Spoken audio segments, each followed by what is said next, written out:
What's up, underdogs?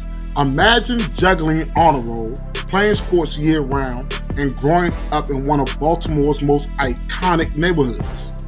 How does she do it? Well, stick around because we're diving into the story of Maliyah Coleman, a 16-year-old athlete from Sandtown who makes serious moves on and off the court. Her story come up next, right after this message from our sponsor.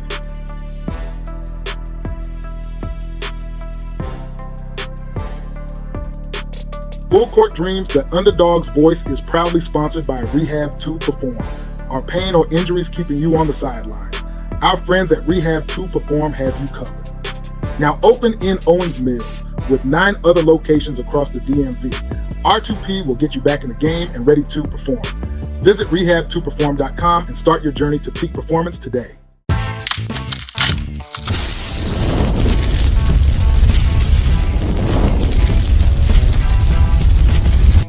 What's up, y'all? Welcome back to another episode of Full Court Dreams, the Underdog's voice, where we shine a light on athletes and put in that work and grind to make their dreams come true. Today, we got a special guest, Maliyah Coleman. She's 16, repping Baltimore City College, and an honor roll student, and an all year round athlete. Let's give it up for Maliyah. What's going on, Maliyah? What's going on? It's good. Energy. Woo. Let's get this thing started. So, Maliyah, you got a lot going on. Yeah, I do. Lot going on. You cheerlead. Yep. Play basketball. Yep. You play softball. Yep. You handling your business in the classroom. Yep. all that, right? So, how did you first get into sports, and what kept you playing all this time? I first got into sports because my dad, he played basketball in a league when I was pretty little. Then he was playing softball, and he kind of like sided with softball. And since then, I've been by his side the whole time. I had my own jersey, had my own name on the team. I was like the daughter's whole team. Like I was everybody's daughter on the team. They all looked out for me. I really loved them, and that's what made me think like, Daddy, I want to play softball too. I want to do what you're doing. And I knew he was my smartest coach. I knew he was the best thing for me. So I let him mentor me into playing softball. We went to the batting cage, did all that, and yeah, he pretty much showed me what it was like as an athlete being in the sports life, and he has been keeping me continuing it. So he kept you grounded, huh? Yeah, sure. Okay. So what sparked your drive to compete?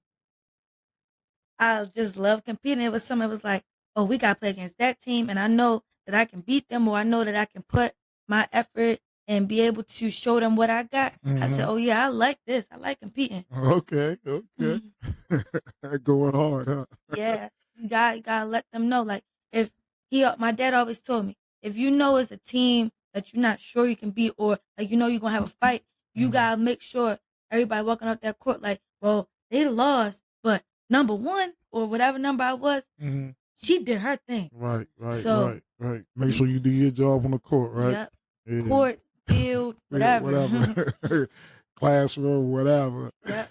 Yeah, so not only an athlete, but she handled her business in the classroom also. And that's amazing. Playing sports all year round and still making sure you're keeping your grades up and stuff like that. Especially at City, it's a requirement, because if you don't have your grades together, you're gonna be on academic probation, and you're not gonna be able to play. So, and it's an IB school, right? Yes, sir. And I'm full IB. Ooh, full IB. So. That's that college money. And a lot of colleges get them kids that money if they go to the IB school. I know. Yeah, it's that college money right there. All right, so but here's one thing I got to start with. When I'm talking to my guests, I got to ask them this question. So, what does an underdog mean to you, and how did that underdog mentality shape you? And how you approach life in sports, and especially come from, what are you going to tell you where you're going to come from? You're from Baltimore, so but coming from the same town.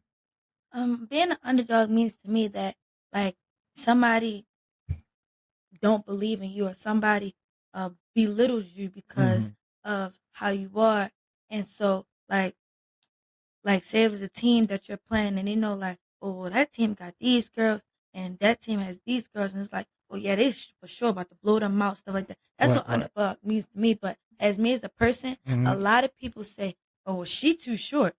A lot of people belittle me about my height Right. when it comes to playing basketball, when it Mm-hmm. comes to anything for real, but when it really basketball, because they expect people to be 6'1", 6'5", 5'7", and long arms, long Right. legs. So Everything. Right.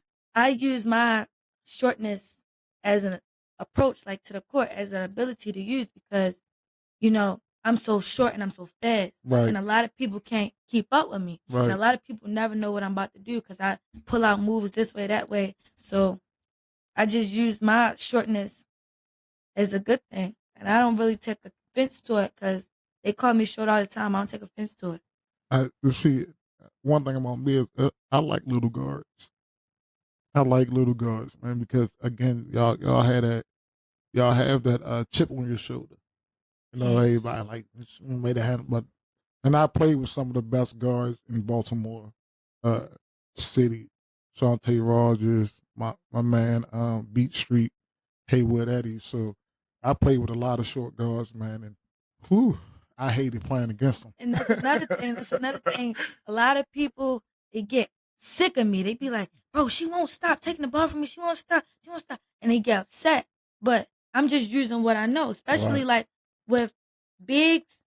If somebody's cutting or something, and the big got the ball down here, oh, that's mine. Yeah, I tell her. Because I'm short enough to be. They forget they up here in the trees. They forget that Right. I'm right here. So Right. I just be like, "Give me that." Right. So and that's what I So was trying to tell my. I said, dude, I'm telling you, y'all playing on these small girls and y'all trying to go through the hole on these small girls and you putting the ball down, they gonna steal it from you. mm-hmm. I remember I was at a AAU tournament and the coach had the girl was about she couldn't be more than 5 feet Wow, and they played a 2-3 zone. Guess what he had the little girl at? in the back. In the middle of the 2-3 zone. Wow. This is case and she was getting steals like that because when a big girl get the ball in the post and turn to the middle, she'd just be right there. And the big girl had the ball right by her stomach. So every time Mm-hmm. she turned around, the girl stripping the ball from her. Every time. And that's the thing. I always be playing around saying, "Oh yeah, put me in the back of 2-3, or let me guard her. Let me just as a joke." And they be like, "Girl, you so short. You're not doing nothing. You about to be right up on the top. You gonna be at the top of the 1-2-2 or whatever, 1-3-1, whatever." Right. If you playing, I mean, that was a smart thing for that coach to do because if you playing against a girl that's big but don't have that skill like that, that's a turnover every time. Mm-hmm. You tell a person that's sticking on a box, force it to the middle. The little small guard just be there waiting, Ready to take waiting. it. But look, so a lot of people don't know though that in sports, all coaches, the lower man wins. The lower man wins. You see what I'm saying? So think about your advantage as a small guard. Is you're the lowest person to the ground, Yeah. right? Everybody else got to get down to your level, so you can't steal the ball to them because if my shoulders is below your shoulders, I'm gonna be fast, I'm gonna be quick, and I'm gonna be more balanced than you, and I'm gonna win because I'm lower than you. You see what I'm saying? Mm-hmm. Yeah. So don't worry about those people. Underdogs are the best. Mm-hmm. Underdog. That's why this is called the Underdog's Voice because Yes. we're the best. We're the best. Just want y'all to know that. So let's talk about family for a minute, right?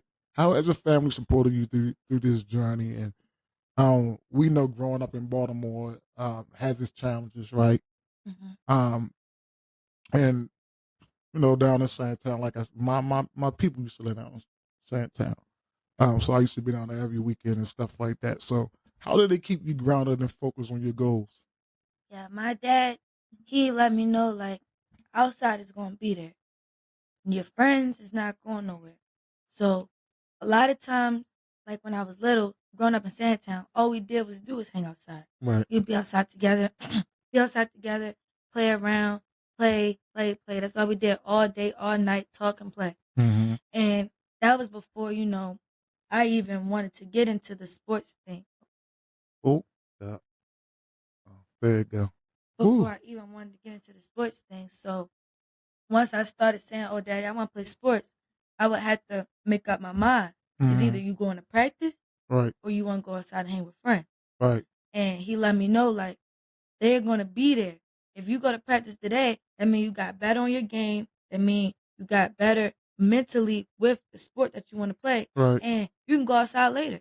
And so my dad really, that's how he really kept me grounded in a way to let me know the mentality, like work hard first, then have fun later. Right. Right. So and that's who really have helped me through this my whole journey of sports with anything. Well, except for cheer, because I picked cheer and dance on my own, Right. and I figured that stuff out on my own with like coaches and Right. like it's Right. just something I did since I was little. I knew how to dance, But so I just picked that up. look. Don't underestimate dad on that chair level because when we was younger, the girls used to be outside doing the little chairs and stuff. We used to watch them. So, man, probably can give a couple of points. Hey, I used to watch the girls do this. He said he ain't doing that. He said he ain't doing that. He I be has no messing with clue. my cheer girls in high school. Mm-hmm. I be messing with them. I jumping in on them. They be like, Coach Steve, what you doing? Yeah. Yeah, We but girls be outside cheering and stuff. but my mom, she also is like, sometimes she be like, "Oh, basketball is too tough. Basketball, it's too much going on." See, when I like tell her, I come home and tell her about like when the girls wanted to fight me and stuff like that, and she wouldn't want me to play, but I let her know like it's a part of the game, and at the end of the day, Right. basketball is something I really want to do. So she took her breath with it and she was like, "Okay, well, if that's something you want to do, then I'm gonna come to your games. I'm gonna come watch you." She still rather me do cheer. She Right. support me 100% with cheer, but when she do get the chance to come to a basketball game, she do come and she do watch me. Right. And she go home and she tell all her friends, "Maliyah was doing this and she made that three and she shot it and the girl was right there." So she she supports me too. I'm not gonna not leave my mom out because I love her So as much as I love my dad. So who's the hardest? My dad for sure. My dad for sure. He is some days I'd be like, bro, I don't want to hear that, bro. Just go ahead. And other days I feed into what he has to say and I listen to him. I listen to him period. But some days I'd be irritated and I just be like, Yeah, but I ain't fooling with that today. Like, just leave me alone. But I understand he's just doing it out of love. He's doing it because I know I can do better. Right. He's doing it because he knows he's seen me do it. Right. So it's just up to me if I want to take it in or if I just want to block it out. And I try to take in as much as I can. And I know my attitude can get into it too. But I still take into accountability what he says because at the end of the day, it's all love. Right. Right. Look, I wish most people understand it. 'Cause, some kids don't understand it, but it seems like your father has a balance. Why is this thing doing this today? It seems like your father has a balance, right? But it seems like your father has that balance, right? Of knowing how to parent, know how to be that parent, then knowing how to be that support system, and stuff. Then knowing that when it like, yo, you ain't give it your all today. Yeah. You know what I mean? That's the thing. A lot of my friends, they come and tell me like, "Yo, Maliyah, I wish I had somebody who pushed me and took me to practice and told me what I was doing wrong. Come record my games. You got it all. Like your father really do his best for you. Your father, he always recording you and posting stuff, and he always making sure he's telling you what's right and what's wrong. I wish I had that. I wish my father or parents would tell me that. Yeah. So I really think about it and I be like, I appreciate him for that because like he tell me all the time, he didn't have that support growing up. Right. And a lot of my friends don't got that support. Right. So I just thank God that I was blessed enough to have a dad like him and blessed enough to be able to, share that emotion and feeling with my friends. Right. Because even then, my father support all of them. Whoever on the court with me, if I introduce them or I tell them like how they is with me, he'll cheer for them. He'll be cheering for them. He'll cut his videos. He'll cut the stuff for them. We'll send it to them. They get to post their stuff. So they get that same support, emotional Right, support that I get, and I love to share that with them. right. So Man, that's a good thing. Because let me tell you, I ain't gonna never say I when I was growing up I didn't have the support. I think I had the support, but um, like I really didn't get pushed that hard. Because I was a good ball player. I had a chance to go to Towson Catholic to play basketball on a full ride when I went to high school. And I think my coach was it was direct back then, so I was playing for Bentlow. He was trying to get me to sign a contract. My mom ain't know that I had a opportunity to go play in Catholic school mhm. until 2 years ago. Wow, I ain't never told why not? because she would have made me go. So I ain't you want to go. messed yourself up. No, I ain't want to go. I was young back then. I ain't had nobody to guide me say, yo, you need to go to this, this Catholic. I wasn't Yeah, really, thinking about it like that. Like, oh no, you need to. I went to Lake Clifton where my homeboys went at. You know what I mean? Where all my and friends was at. that's one thing my dad told me too. Like they gonna be your friends regardless. If they Right. your real friends, they'll stick by you and they'll be with you at the end. So whatever your decision is to do what you want to do, you gotta make it for you. You Right. can't follow after other people because at the end of the day, they still gonna be there. You can still hook up with them, and that's the thing. My dad not a strict person. If Mm-hmm. I say, "Daddy, I want to go over whatchamacallit house," or if somebody coming over, he be like, "Okay," or I don't even have to ask. Sometimes it's be like, "Oh, I'm going such and such. Can you take me?" Right. Because he understands that I have a lot going on with sports and he knows that I still want to hang out with my friends. Yeah. So I don't mind, doing stuff that's going to get me to my next point of life because I know he's going to give me the permission to still have the fun that I want to have. Right. Got you on that. Yeah, but I wanted to play basketball with my friends. I wanted to hoop my homeboys. Yeah. But when I went up late, like my ninth grade class was almost 1,000 kids. Wow. Yeah, my ninth grade class. That's how many kids was up Lake Clifton. That school was that big, like 2,000 and something kids in that school. So, mind you, Mm. I'm in the basketball. I'm in gym class playing basketball, and the coach was Charlie Moore back then, and he was my gym teacher.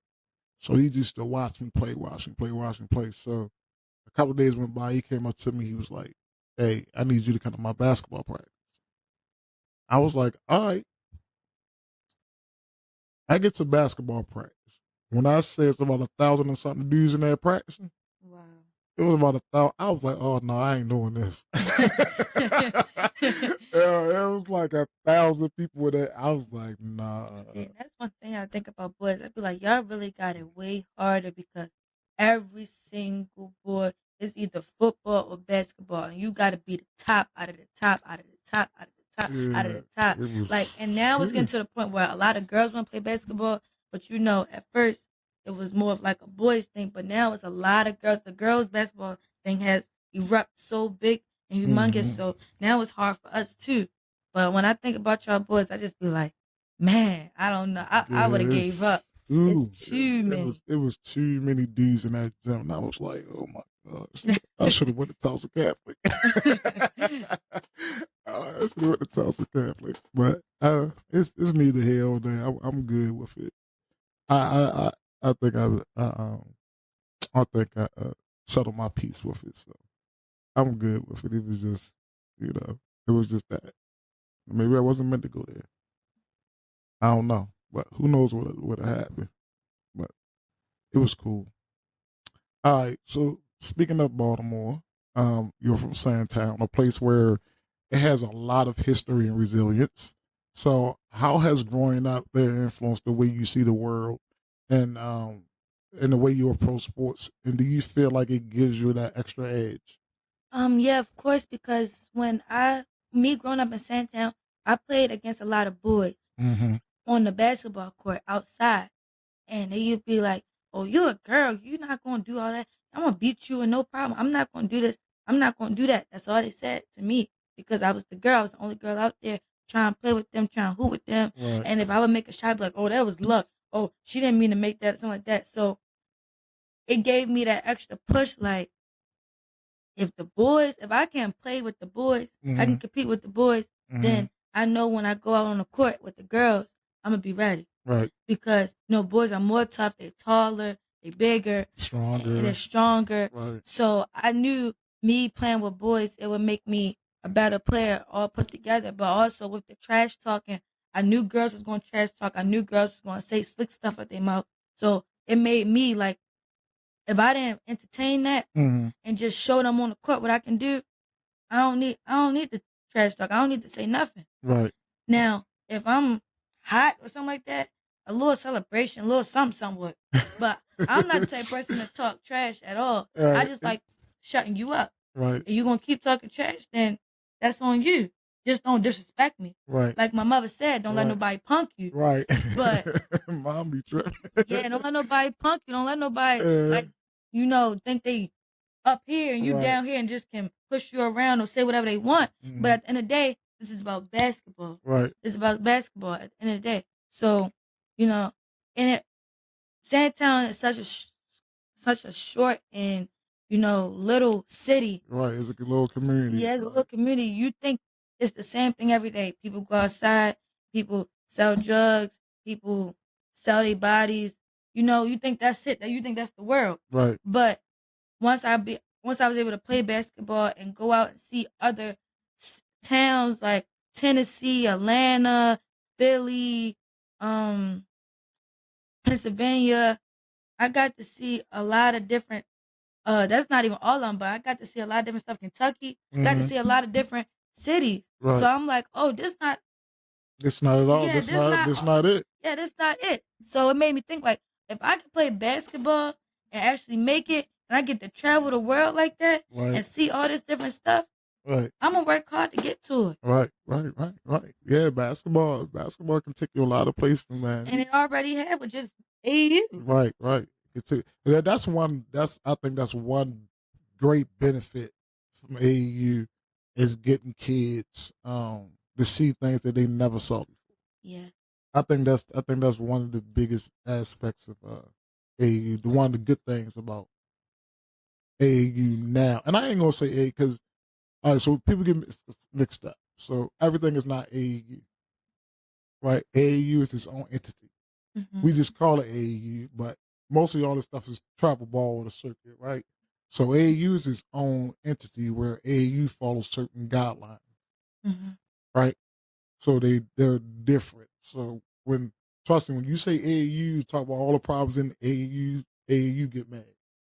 The people that run AAU get mad because it ain't really AAU. Because when I tell you AAU is strictly regulated, it's strictly regulated. Now, so you got AAU and then you got Under Armour circuit, Nike circuit, Adidas circuit. I was on the Puma circuit. Puma circuit. So you got those circuits. They had nothing to do with AAU. Wow. The official AAU. Wow. Yeah. I actually had to convince my dad, to be honest. Like, at first I was just playing with the league. Like, it was just a league that in the summertime we called AAU, me and him, because he didn't want me to be on no travel team, going places, playing with those bigger teams. Mm-hmm. I forgot the reason why he had something against it, but once people see my talent, they was like, yo, why is she not playing with this team? Why is she not playing on the circuit? Why is she not playing, and I was telling him, I was like, Daddy, see, I told you I should have been on the circuit the whole time, playing with them, trying to, get some looks and stuff with them. And he was so against it, but he finally opened up because so many people was telling him about how good it was. Right. And, it's still some downsides to it. A lot of people still talk how bad about it is. But and the only reason why, I mean, I can understand where you're coming from because it's a lot of politics in it, for one. Mm-hmm. There's a lot of money in it. Yeah, that's another thing he talks about. Yeah, it's traveling. It's a lot of money. I think it would be okay is if I was a parent and I didn't have to pay $75 to $100 to watch my kid play basketball. So if I got a family, if my whole family going, so say like you got siblings and it's you, your mom, your dad, your sister, and your brother, and they charging everybody $25, $30, $50 for the whole weekend. You know how much money that man got to kick out just to watch 2-3 games? That's more money than you take to go watch an NBA game. And so that's the crazy part about it. And I understand you got to pay for this. But these people getting overpaid. They charging teams $400, $500, $600 to play. Then they charge thousands of parents $75. And I understand you got to pay for the venue, but dude, you ain't gonna tell me that when you got 100 and something teams, you can't pay that money. The venue and you charging them $600, you can't pay for that venue. Yeah.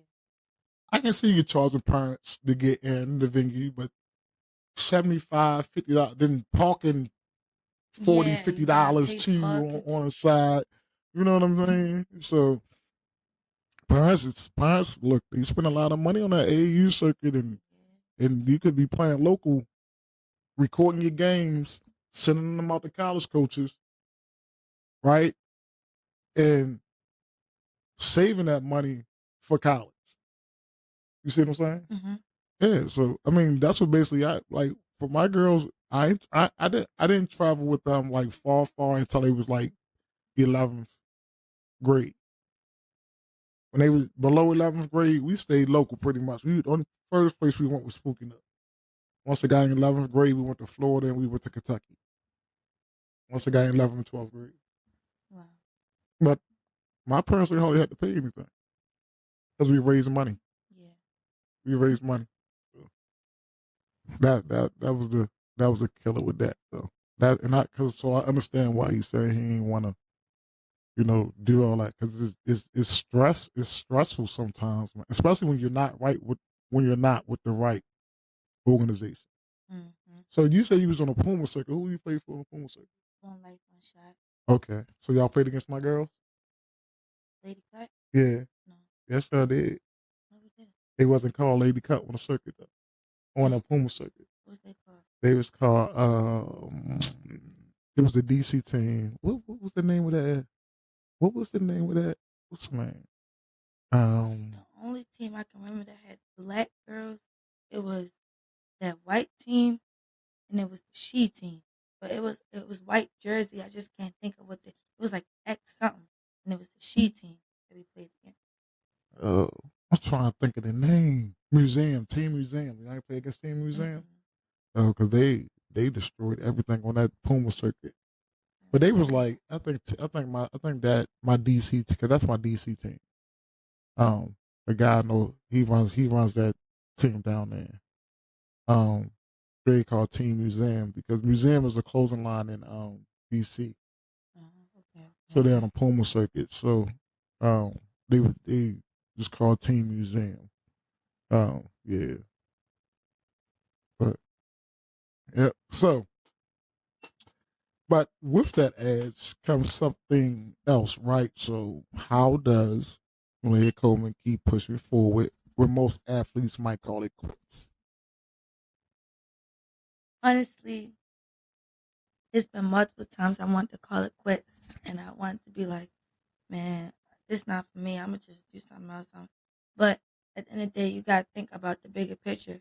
You gotta know that it's gonna be days that you have rough days, you have bad days, and you just gotta reflect on it and keep pushing and get better. Right. Because at the end of the day, you give up now. I mean, for me, I was taught to have backup plans. Right. So even if I did give up on the sport that I wanted to play, I knew that I still need to push to get to the career that I want. Right. So, because at the end of the day, like we were just talking about, with everybody wanting to play the sport, everybody wanting to get to the pros, the league, if I don't make it, and that's all I was dependent on, then what I'm going to do? Right. So I was taught to have backup plans for not just sports, but for life situations, life decisions. So, but I pushed through by talking it out with my father, talking it out with my coach, Coach Baker. I love her to death. She really helped me push through, especially a lot of times when I said I wanted to quit. So, and she let me know. She gave me advice to not quit. Is Coach Baker the coach at what's her name?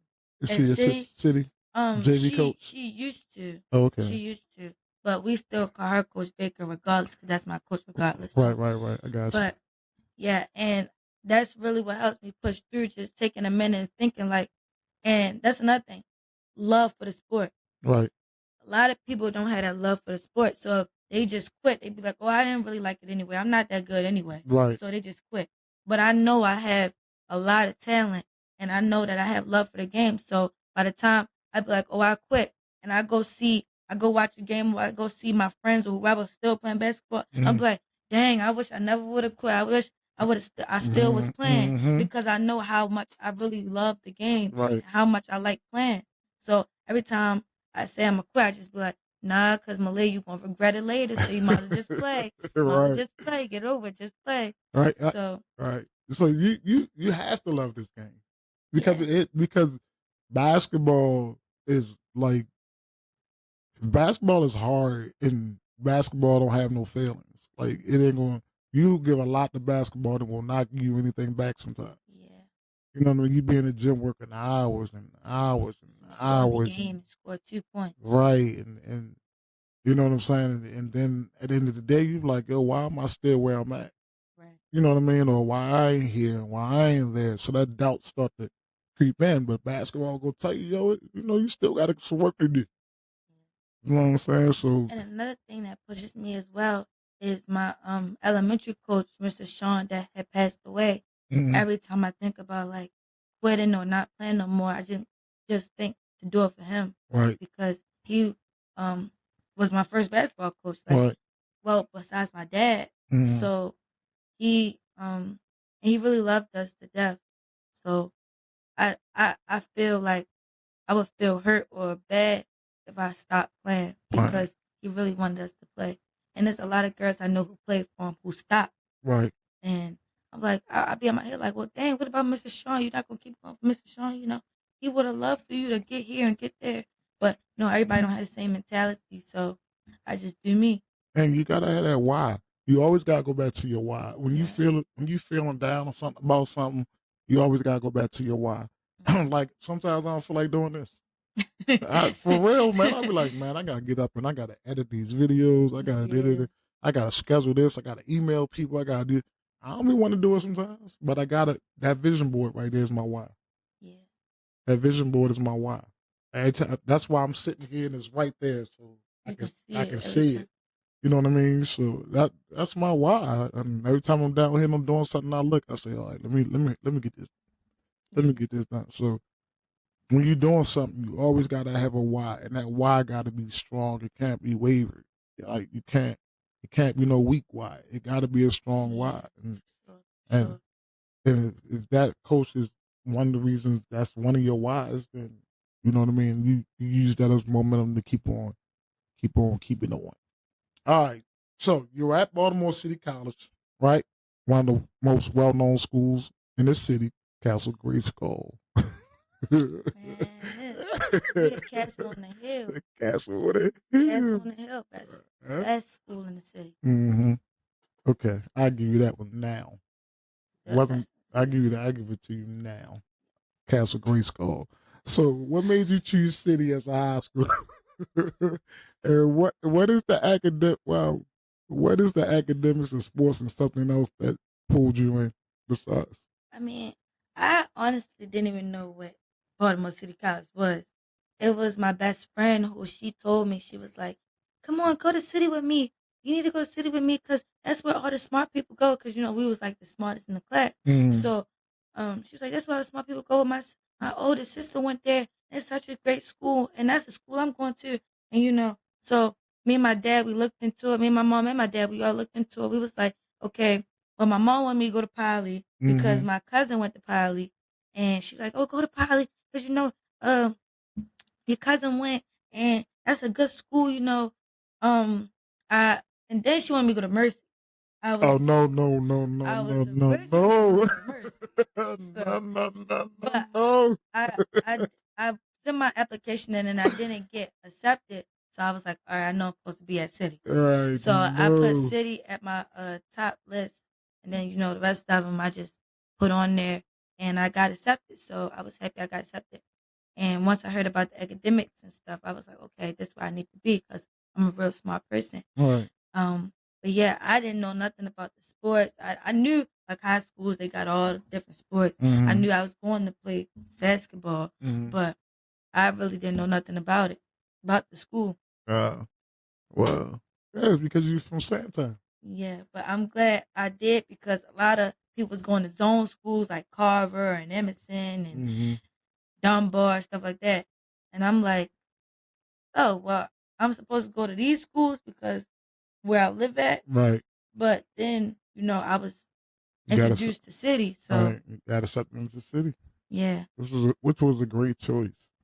Like City is, like you said, one of the best academic schools in Baltimore. Poly oversaturated though. Poly is, I think Poly is oversaturated. Poly is Poly. Poly is Poly. But that's rivalry though. That rivalry is good. That City and Yeah, it's really fun rivalry time. yeah, Of course, with the football, that's the biggest one. right, But right. you should see how packed it be. Football, basketball. I'm not sure about the other sports. I don't go to other sports games. But we love to hear that when soccer or like lacrosse, tennis, swimming, they always exclude, like, especially with swimming, because you're going against, same way with track, you're going Right. against a whole A bunch of whole teams. bunch of They things. always make sure they put in Poly, make sure to say we beat them by this much and that Right, much. right. I remember one time they put on the intercom that soccer girls had beat Poly like 20 something to 0. Woo. I was like, Soccer? put that clap thing on. Soccer? Put that clap Oh, thing the clap on. thing on? Yeah. Awesome. Yeah. Because You crazy. we love hearing that we beat Poly. Yeah, that rivalry goes back years. It's one of the biggest rivalries in Baltimore. So that goes back. You ain't never think about going to Western? Oh, you don't like going to all girls school? Yeah, I don't like all girls school. A lot of people told me I should go to Western, go to Western, go to Western. I was like, nah. No. I'm not a big fan of the all girls thing. If you don't know, girls are very messy. Girls are very messy. I coach them. And I coach them. So people was like, oh, well, you're gonna have your own group of people. You be with your girls, and it's gonna be people who don't like you or people who try to influence you to do stuff. But you just stay out the mix. You stay out the mix, and Weston's a good school. You go there for what you need it for, which is Right. basketball. And I'm like, yeah, but I still don't want to be in no all girls school. And like I told you, I've been around boys most of my whole life. From my dad's softball team, from the boys from around my house, from my brothers. I've been around boys all my life, so Right.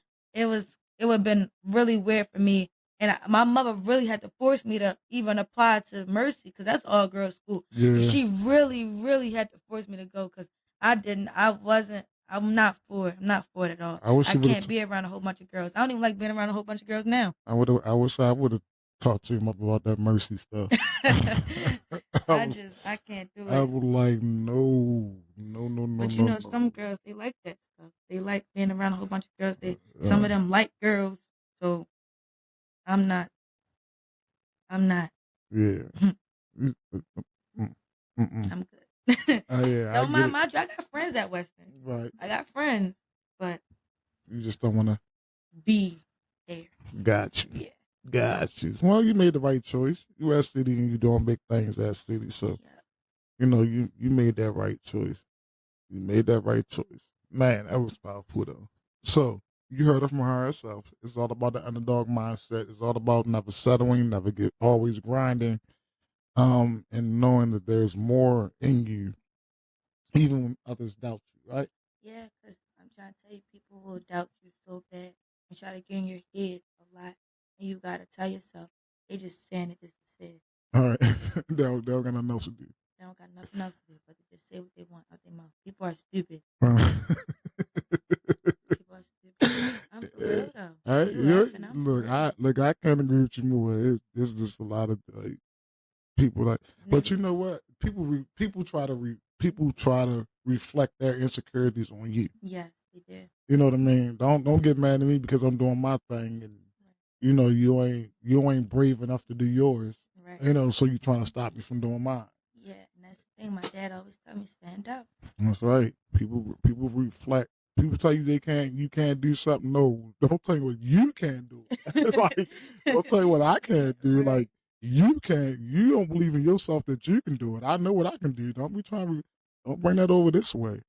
All right. So you've been in the game. You've been in the game for a minute, right? And we all know basketball changes over the years, Yeah. right?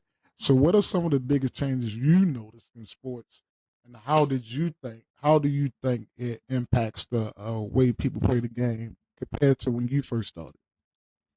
For one thing for sure, the refs. And Don't get being, in trouble. I mean, the refs like it's been a big impact because they run the game. Right. At the end of the day, like your coach will tell you, don't let the refs, don't let the clock run you. You run, you control the game. You control how you want your game to go. But at the end of the day, they gotta call it the right way. And I noticed a lot of times we had better refs back then than we do now, and they just letting anybody ref now.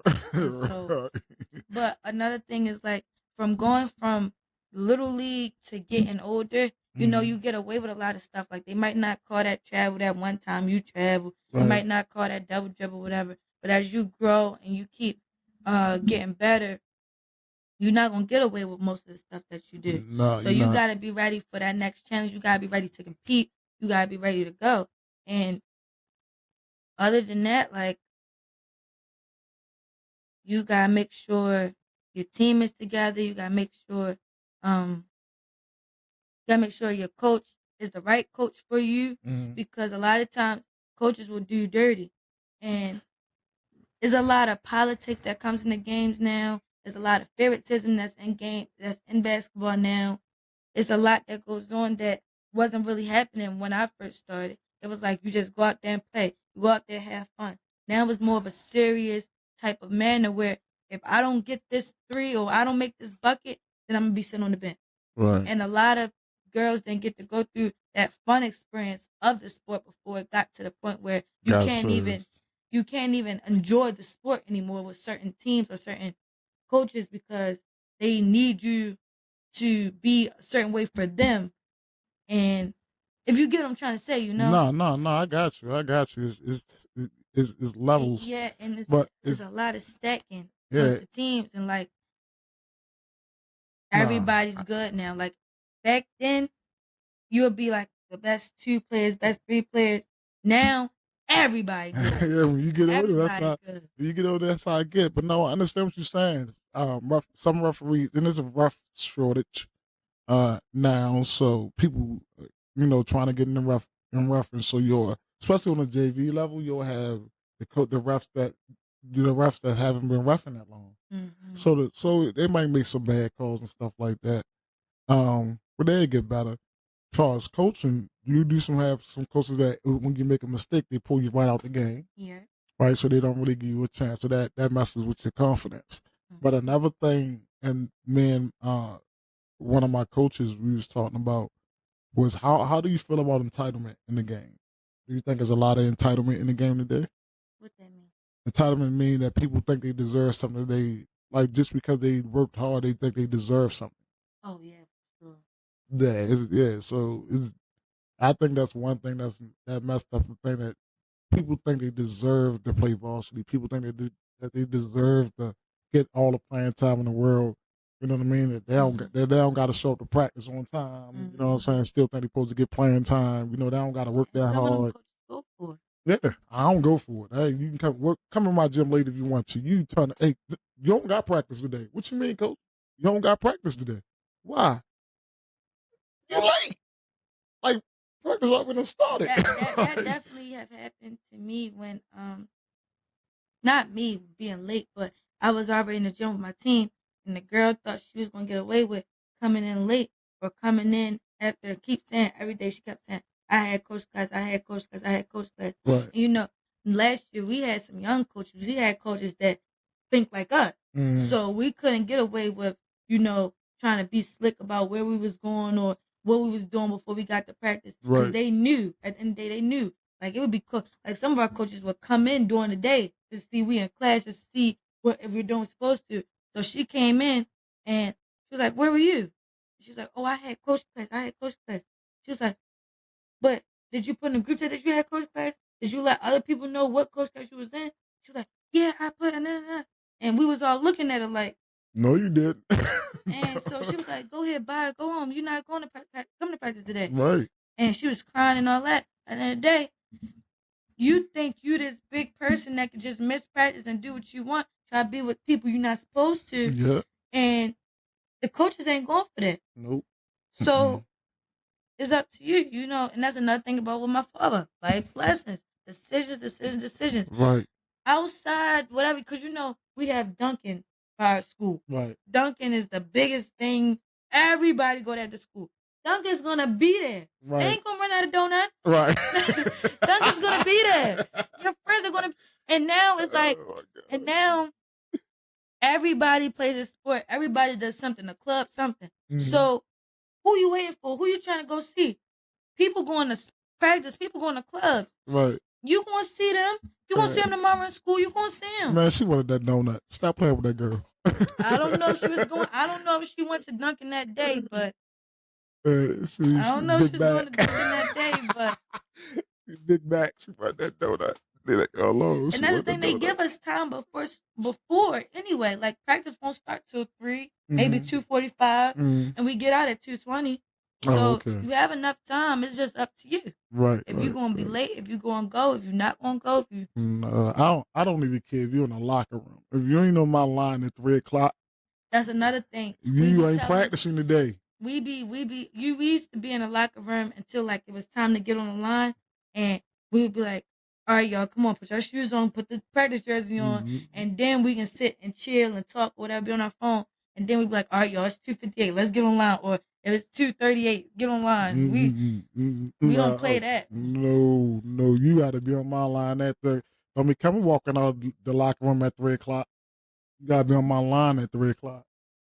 On my line, coming and walking out there at 3:00, and you ain't tell me that you was gonna be late. You ain't practicing. I ain't making you run. Making you run make you better, and evidently you ain't want to get better because you decide you want to be late all the time. So what am I make you run for? No, just go home. You don't got practice today. We'll talk about it later. Go home. We'll talk about this tomorrow. You ain't come to practice today. You came to lollygag. If you came to practice, you'd have been in that gym early, have your shoes tied, and that's another thing I hate. Like everybody in the gym, everybody on the line, we wait for that one person to tie their shoe.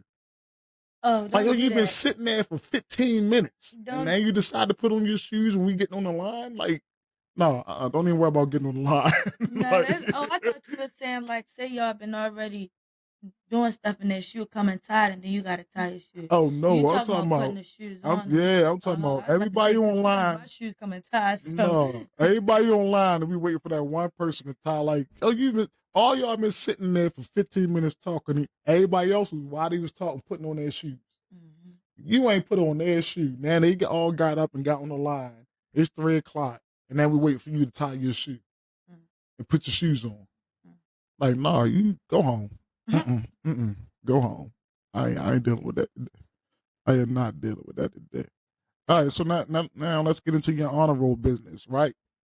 So you out here excelling in the classroom and killing it on the court also. So how do you balance all that? What's the secret to staying on top of your grades and on top and still finding time? I said wine. Jeez, I must need a glass. Still finding time to work on your game. Honestly, I'm not a big balance person at all. I procrastinate a lot of stuff I do, but at the end of the day, I know I gotta get it done. Right. So, and I know that I can get it done. Like if I was a procrastinator who don't get work done, don't turn it in, got these bad grades, then that's something completely different. But since I know, like, okay, Maliyah, you know that this assignment not that long, you're going to be able to get through it. It's not that hard. Then okay, go outside, you know. And that's another thing with balance and with my father telling me like, you gotta put what you want to come. And if you think putting outside first before doing your work or whatever, go do you. But I know one thing, if I see that you got these bad grades and I see that you ain't turned something in on time or something like that, then it's gonna be a problem. Right. And so Right. So he And putting that responsibility on you. Like, look, yeah, teaching you. Like, look, and, you gotta like look. and so that's another thing. Like, um, that's why now my biggest thing is trying to get work done during in class, and Mm-hmm. that's what I would say to all athletes. If the teacher tell you that, all right, if y'all don't finish this, if we don't have enough time to finish this, Right. then y'all got to do it once y'all get home. That's something different. But if Right. they give you the rest of the class period to do it, and you decide, oh yeah, I'm gonna just do it when I get home, and just be on your phone for the rest of the class, that's not gonna work because you Right. got practice. Right. And you know you're gonna be tired after practice. As soon as Mm-hmm. I hit the shower, I'll be ready to knock out. So I know I've tried to get the best thing to do is to try to get your work done in class so Mm-hmm. that way you don't have to worry about it after practice. But sometimes it's gonna be assignments that you have to do after practice. Right. And the one thing I would just say is try to push, but don't try to leave it to the last day. A lot of our teachers they give stuff where you can do it multiple days and then turn it in. Right. So don't try to leave it to the last day. Try to keep doing inch by inch each day, so that way you don't have to do it Rush all and in do it. one night, and you'll be tired and sleepy and won't go to sleep. So Yeah. So listen, because I got it when I was in college, I figured out that I work harder when I'm under pressure. mm-hmm. But I'd be like, why did I take so long to do this? So, and my best work was when I was under pressure. Like I would like, okay, this ain't due until Sunday night, right? Mm-hmm. Like to do it till Sunday night. So I'd be like, all right, let me see what I gotta do first. So I'd be like, this is due Wednesday. So I knocked that out on Wednesday. But I'm like, this project can do till Sunday. Now I can knock the project out on Thursday. I don't do it. I can knock it out on a Friday. I don't do it. Knock it out on a Saturday. I don't do it. Now Sunday.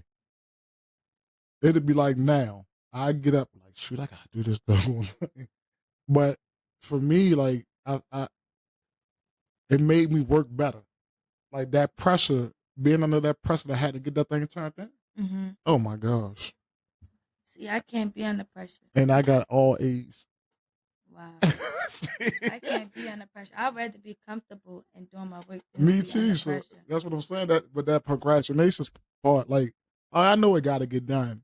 I know I can do it, and I know I can get it done and get it in on time. It's just I don't feel like doing it this day. I don't feel like doing it that day. And then when Mm-hmm. the day that is due, I do it and I do it real fast. When I be like, man, I could have did this mess on Friday and had my Sunday free.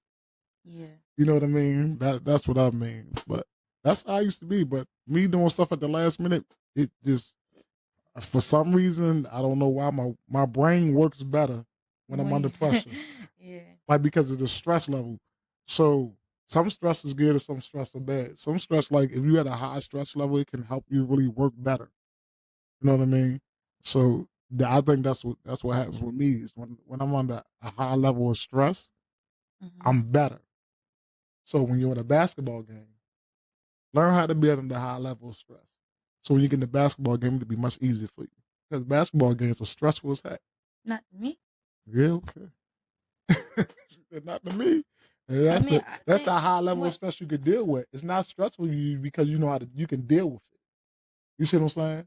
So even though that's a high level of stress for me, it don't mean I can't deal with it. It just means it's a high level of stress that I can deal with.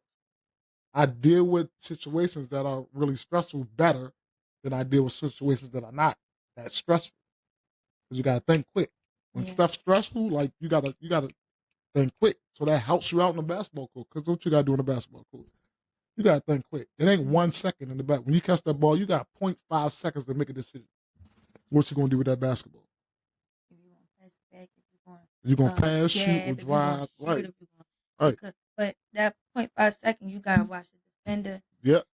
So So your mind gotta process all that stuff like that. And being in high stressful situations help that. Because you gotta, like I said, you gotta think quick, real quick, real quick. So that you could that helps you train your mind. And they used to do this thing where they had athletes go on a computer and play a game that was high level stress so they could make quick decisions. why did you do that first? Right. So they have athletes playing games. You got to make quick decisions, right? So yeah, it's you'll find it really, really. See, right. So, but I gotta ask. So, um, why sports? Like, like what made it stick with you, and what are the moments or the game where you were like, yeah, this is what I want to do, and yeah, I always is, and has it always been about basketball, or do you have? I know you love another other sports also, right? So, what was your first love? Dance. Dance was your first love. Yeah, dance was my first love. I love dancing.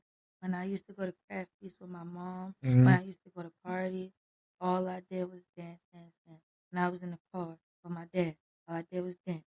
Dancing, I love dancing. And I've been like even like in kindergarten or first grade, I was in a Mm-hmm. ballet class and I've been supposed to be on the dance team, but I didn't join till like 2019. But then I had other things. I did violin, I did bucket band, I did harp, and I loved all those things as well. I Right. don't take no I don't take nothing from those. I actually wish I stuck with violin because Mm-hmm. as I grew up, when you at a young age, you think it's annoying, like, oh, why I gotta do this and do that. I was thinking about like I wanted to get my nails done. I Mm-hmm. didn't want to wake up in the morning to go to my lessons. But as I got grown, I was like, dang, violin wasn't that bad. Right. And it was actually fun. I actually wish I would have stuck with it. Right.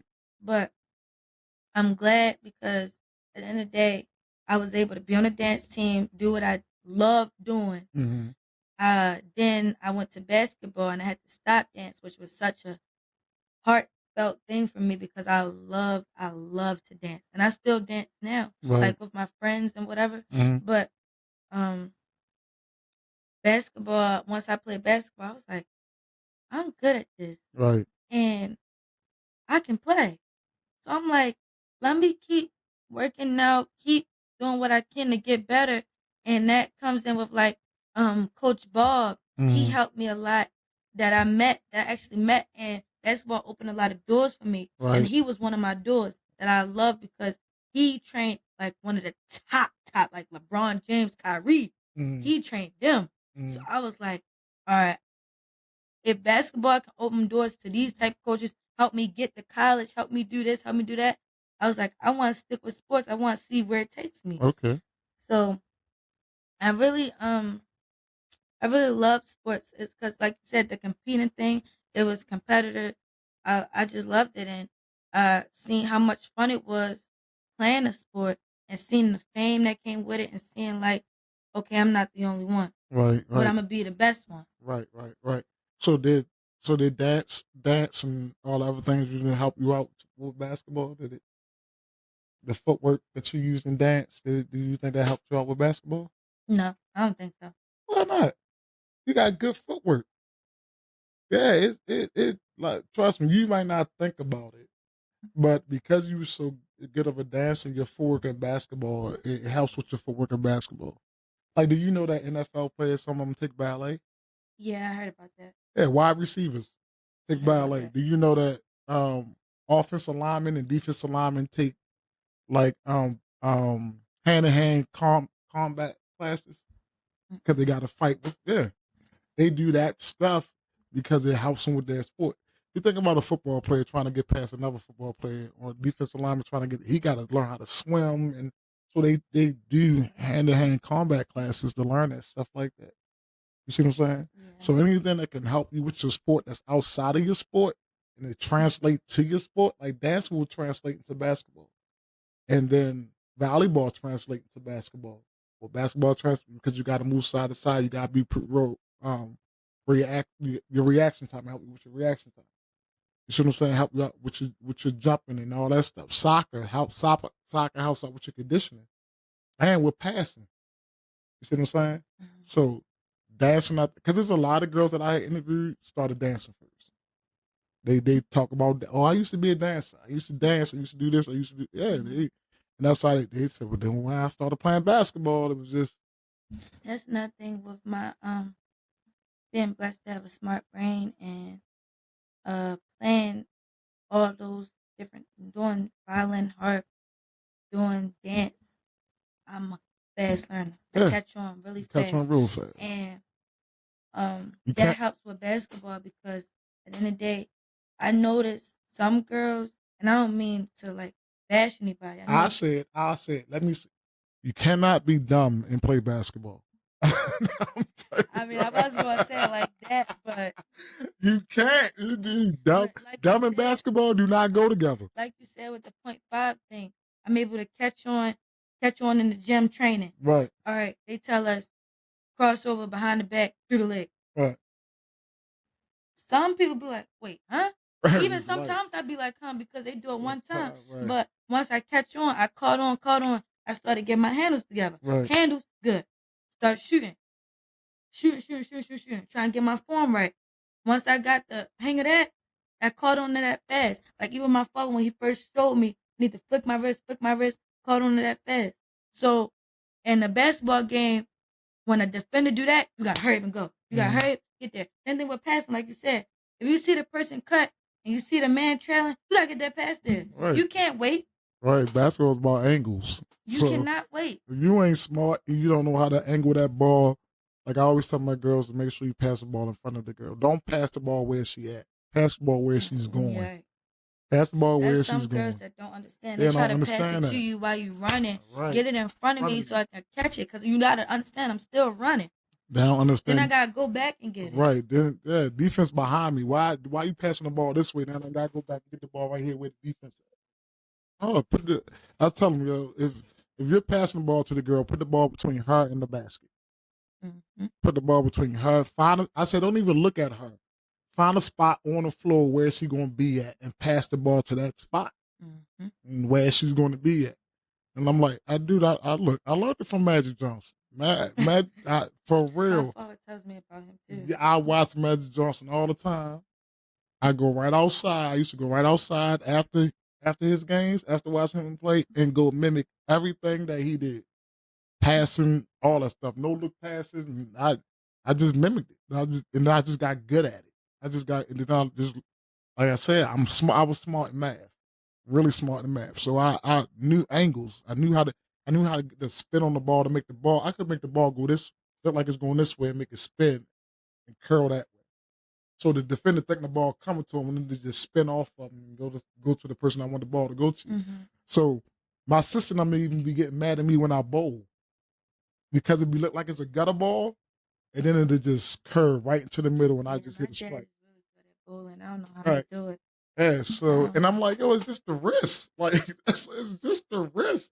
If you flick the wrist like this, the ball gonna start going straight, then it's gonna curve. Boom.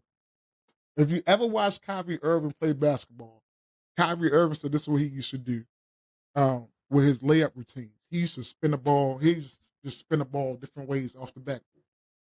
So that's how you get them. That's how he get them lays that be all the way up there and it just because he be on the side and he spin it to make it. He know how to manipulate the ball. Yeah. And he said that's all I did. I used to practice spinning the ball off the backboard different ways and send. So when he do that stuff, I'm like, yo, how in the heck did he make that shot? Like, it's the spin of the ball.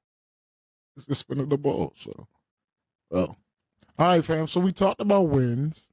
Now I want to hear about setbacks. Every athlete has that moment, and you talked about it a little bit, where it feels like it's over. Right? So what was that moment for you? I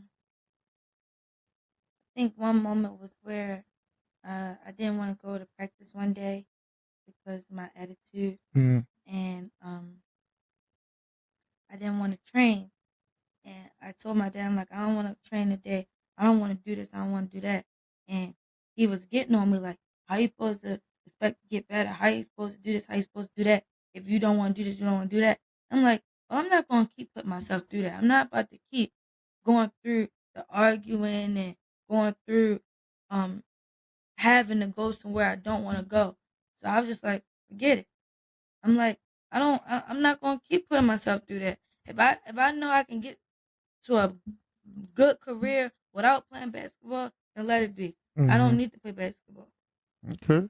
All right. And then what happened? Then I just changed my mind because I knew I was I was gonna regret not playing. Right. Because every athlete goes through that up and down moment. Like with anything in life, if you're doing it and you're doing it well, it's gonna be some days I don't feel like doing it. But guess what? That's the time you should do it. When you don't feel like it. When you don't feel like it, you do your best work. When you don't feel like doing something, you get up and do it anyway. You do your best work. I'm telling you again, as far as this, when I don't feel like doing something, doing this podcast, and I do it anyway, I think that's when I do my best work. That's when I do my best editing, all that. That's when I come up with my best ideas, like all that. Is when I don't feel like it, when I don't feel like doing it. And then when I start doing them now, I can't stop doing them down here for 8 hours doing stuff. My wife like, Yeah. what you doing? I'm just down here for 8 hours doing work. Yeah. And working. So, we always have that. We always have that moment, that hardest moment, in sports. But what was your proudest moment? My proudest moment is when it's probably I don't remember what game it was, but I had went to training or practice and I was doing really good. So then at a game Mm-hmm. and I did really good. Like I did very well and I seen everything paid off. And I was like, I'm proud that I went to practice. I'm proud that I drove myself to do what I was supposed to do Mm-hmm. because now look at the results. Right. And and my proudest moments when I got MVP because like I was just so happy about that because Right. I worked really hard to get it. Hey, so even with the bad situation that you felt like a lot of people would have folded and quit with that, right? Mm-hmm. And look at that. You worked hard, and then that proud moment came when you went to practice. You worked hard, and you had a really good game. So, like doing make great things happen when you do stuff like that. Great breakout moments, you know, build greatness. Yeah. Breakout moments build greatness. So, good job with that. So, you're still young. You got a bright future ahead of you, right? So, what's next for you? Are you looking to play at the college level? You want to play at the college level? Yeah. Okay. Or do you have other goals in mind outside of basketball also? Yeah. Okay, what are some of those? I want to play in college level. That's the main goal Mm-hmm. is to get that scholarship to college. But if not, I do want to be a nurse and I do want to help with like babies and Mm-hmm. help with like moms who are just delivering babies, help with the nurse. I mean Mm-hmm. help with the doctor because I was thinking about being like OBGYN who actually delivers the baby, Right. which I might still do, but I really just want to be that Okay. nurse that like gives all the shots, make sure the mom blood pressure's okay, just be there while it's all happening, and then like after she has the baby before. All right. So I wouldn't mind being a nurse at all because I love kids and I just love that work field. Once I learned about it, I just like that's something I want to do before I even thought about a basketball. So that's that. I want to help people's spirit. That's that. I want to help people's spirit. So that's a good thing to have. I think all of us are on this earth to help somebody else, and not just on here for ourselves. I think Yeah. everybody goal in the world should be to help each other out. I've always been a helper, like the teacher's helper, help my dad, help my mom.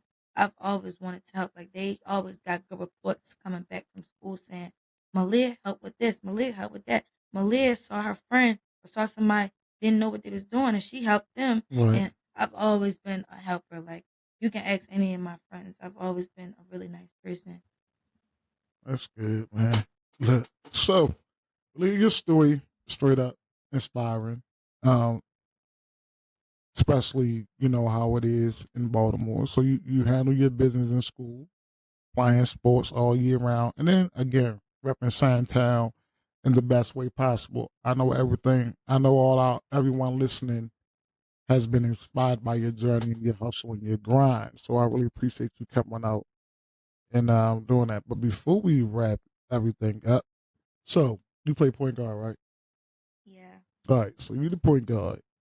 So who are your who's your next four on the floor for you? Pro, not pro, past player, present player. Who's is you as the point guard? So who's your shooting guard? Who's your small forward? Who's your power forward? And who's your center? You really gonna make me do that? Yeah, yeah, yeah, I yeah, I don't know. Like man, yeah. if I had to really, really, really It could be guy or girl. I don't know because you like playing. see, you've given me too many That's options. just, but I mean, you like playing with guys, so it could be either guys or girls. Or it could be a mix. Can I do a team with like the people that's not pro and a team that's pro? Yeah, go ahead. Okay. So I'm gonna go pro first. All right. My shooting guard would be Stephen Curry. Okay, all right, Steph. My small forward, I don't know. I'm coming back to that. And Male or female? my two bigs would be Angel Reese and Camila Cardoso, Okay. and my small forward would be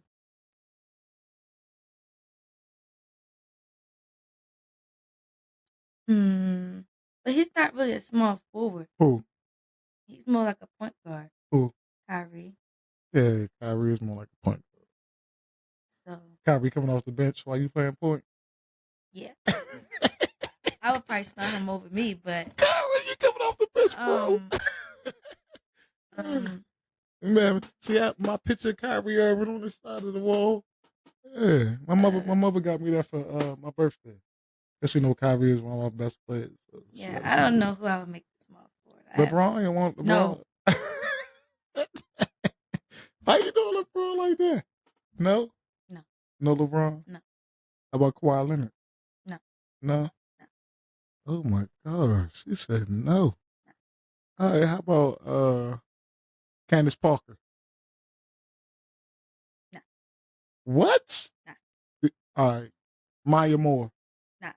Are you crazy? The greatest? Maya Moore? Not with that group of people. Oh, okay. All right. What about Mike? Mike who? Jordan. In his prime, yeah. What? I'll take Mike now. No, and I'll take Mike now, not just because of his mentality. I will take Mike because like nobody since Kobe has well, LeBron probably do, but has the mentality that Michael Jordan had. I would take Mike now because of his man. I don't care if he's 60. Well, I'll take him now. With my team, I have so many people I would pick. Like it's too. I would have to like switch out.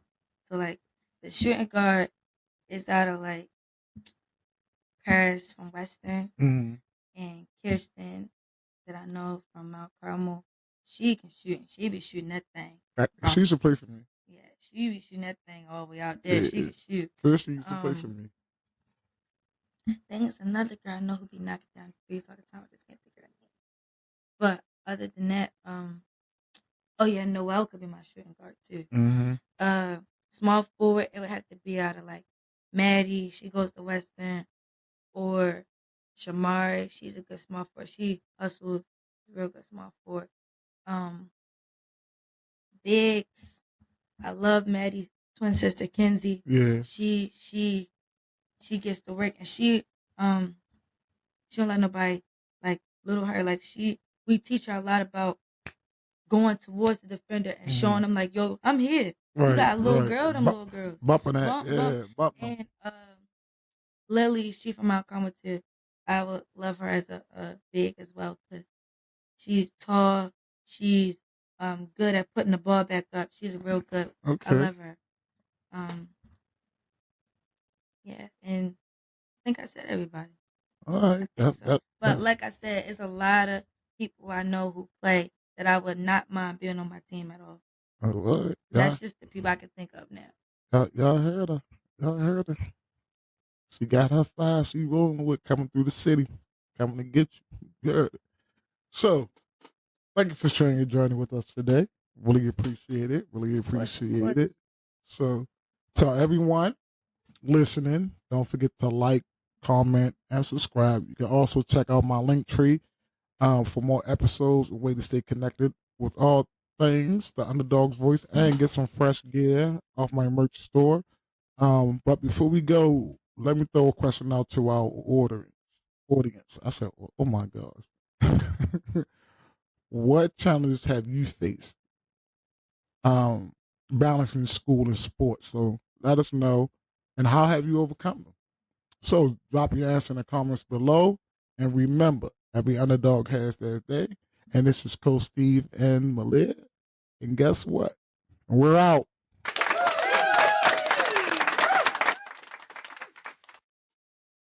Great job. Still the same.